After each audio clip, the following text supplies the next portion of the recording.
अस्सलाम वालेकुम। तो आज हम करेंगे चैप्टर नंबर 12 इलेक्ट्रोस्टैटिक्स। तो इलेक्ट्रोस्टैटिक्स का फर्स्ट टॉपिक है कूलम लॉ। तो इन 1785 Coulomb's gives the relationship between force between the charges and their distances. So he states that force is directly proportional to the product of the charges and inversely proportional to and force is inversely proportional to the square of the distance between them. So basically, we can write it into mathematical formula. Mathematically, we can write it F is equal to K Q1 Q2 upon R square, where K is an proportionality constant और K की जो value है वो है 9 into 10⁻⁹ 10 square पर coulomb square. तो यहाँ पर एक इम्पोर्टेंट क्वेश्चन आ सकता है थ्योरेटिकल एमसीक्यूज कि K की वैल्यू क्या है और K की ऐसा यूनिट्स क्या हैं जो कि ये हैं।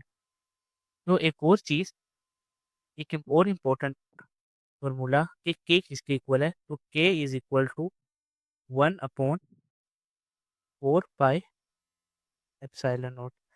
तो एप्सिलॉन नॉट की डायमेंशन क्या होगी, 1/K मीन्स के K का इनवर्स। तो इज एप्सिलॉन नॉट की वैल्यू है 8.85 इंटू 10⁻⁻12 कूलम स्क्वायर पर न्यूटन पर मीटर स्क्वायर। तो एप्सिलॉन नॉट की वैल्यू भी एक थ्योरेटिकल एमसीक्यू हो सकता है। तो इसके बाद हम आएंगे कि एप्सिलॉन नॉट क्या है। Epsilon not is a permittivity of free space, permittivity of free space.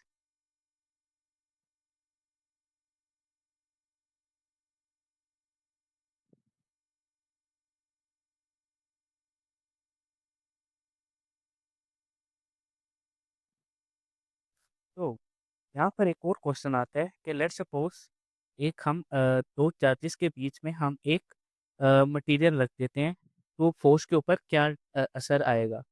तो उसका हम आंसर इस तरह से लिखते हैं। उसका ये एक थ्योरेटिकल एमसीक्यू है। तो फोर्स, जो न्यू फोर्स होगी वो डिक्रीज कर जाएगी एप्सिलॉन नॉट आर की, where epsilon nought R is relative permittivity of that material, relative permittivity।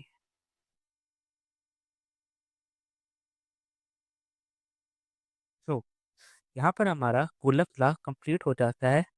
एक इम्पोर्टेंट न्यूमेरिकल यहाँ पर हम सॉल्व कर लेते हैं।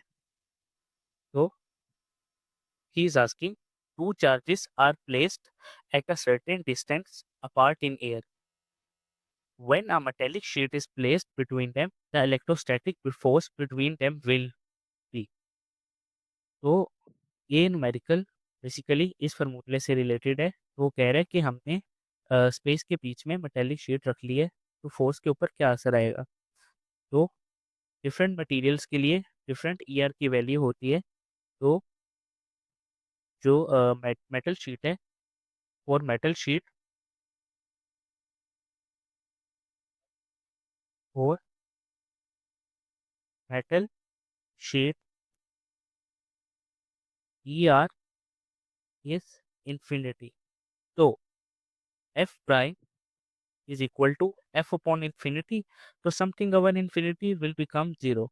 तो इस क्वेश्चन का आंसर ये है कि अगर हम मेटल शीट रख देंगे चार्जेस के बीच में, तो फोर्स ज़ीरो हो जाएगी। तो इसके बाद हम नेक्स्ट टॉपिक की तरफ चलते हैं जो कि है इलेक्ट्रिक फील्ड। इलेक्ट्रिक फील्ड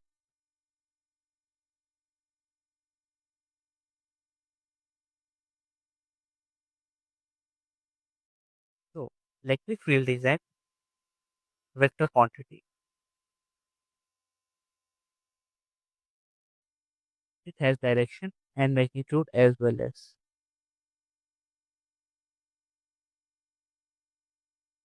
तो पॉजिटिव चार्ज की जो इलेक्ट्रिक फील्ड लाइंस होती हैं वो आउटवर्ड साइड पे होती है। तो हम ये एक डायग्राम के थ्रू समझते हैं। तो ये पॉजिटिव चार्ज है।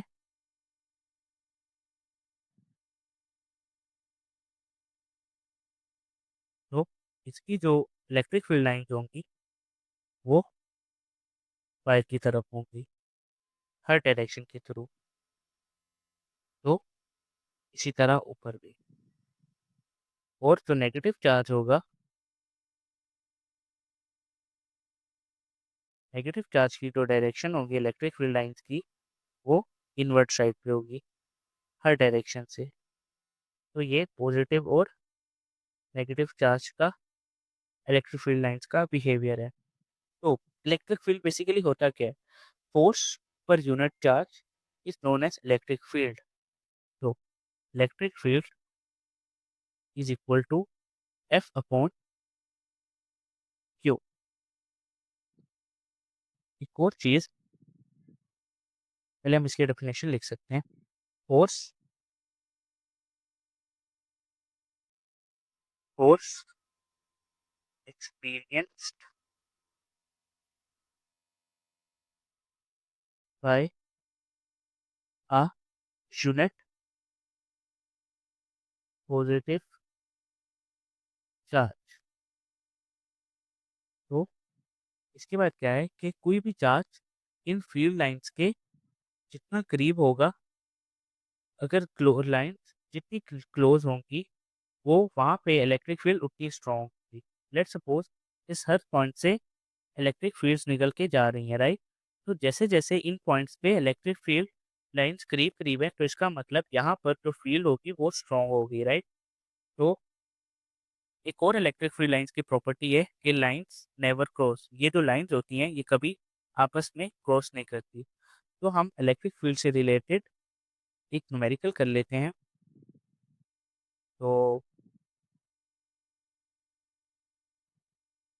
न्यूमेरिकल कुछ यूँ है।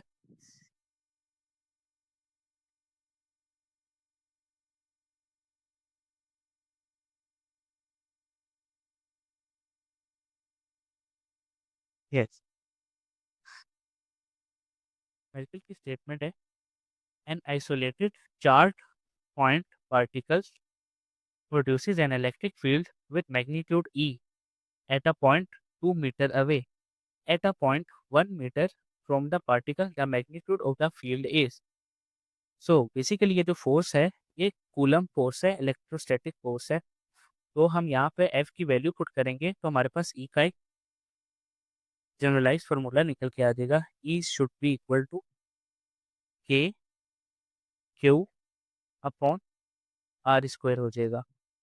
तो वही आस्किंग कि हमने डिस्टेंस पहले जो प्रीवियस डिस्टेंस था वो था 2 मीटर। नाउ ही इज सेइंग कि जो डिस्टेंस है वो 1 मीटर रह गया। तो इलेक्ट्रिक फील्ड का मैग्नीट्यूड कितना इंक्रीज होगा, राइट। तो सिंस डिस्टेंस हाफ हो गया तो हम सिंपल r/2 यहाँ पे पुट करते हैं। तो E is equal to E prime is equal to K Q by R square upon 4। Distance half हुआ तो स्क्वायर 2, 2 का स्क्वायर लेंगे तो 4 आ जाएगा। तो E prime is equal to 4 times E, which means electric field का जो मैग्नीट्यूड है वो 4 टाइम्स इंक्रीज कर गया अगर हम डिस्टेंस को 2 मीटर से 1 मीटर की तरफ ले आएंगे। तो आज के लिए तो आज का टॉपिक यहाँ ख़त्म होता है। Thank you very much.